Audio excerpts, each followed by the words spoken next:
Get a good president in there, you know, turn it around. Yeah. You don't think I don't put a lot on the president. Not I this don't put one. a lot on the president, Well, for sure. I wonder what would happen if Robert Kennedy Jr. got in there. Very interested to see what happens with that guy. Yeah, you know, he seemed like a guy who at least is down to deep dive.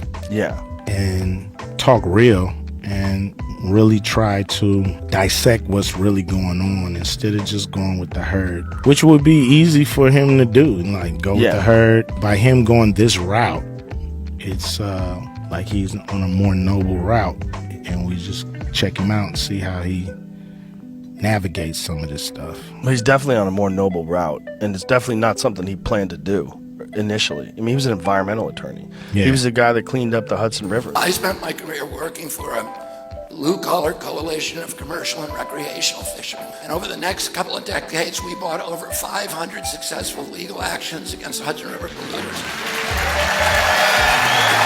He'd go after these corporations that were dumping toxic waste, and that was his thing. It was like mercury in the water, and you know, trying to hold the corporations accountable. And then these women started showing up every time he would give these speeches, and they said, "We want you to look into mercury in vaccines." Yeah. And so this is 18 years ago. And so for 18 years, this guy's been saying all this stuff about environmental concerns. And that was what his whole thing was. And then it wasn't until COVID came along. And then he wrote that book, The Real Anthony Fauci, detailing, you know, what it is that these people are actually doing and how they are engineering these viruses. And they give grants, and it's dangerous gain-of-function research. And then they give you one medication that you have to take, and everybody gets on board with it. And they're making billions of dollars. Yes. And no one's talking about what he's saying. And he's saying it in a well-informed way, and he's expressing it to people like this is the playbook they always use, and they just used it on everybody. Look, he's dealing with the same people we probably all are dealing with.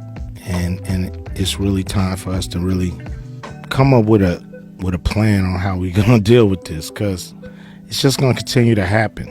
Yeah. And it's not cool.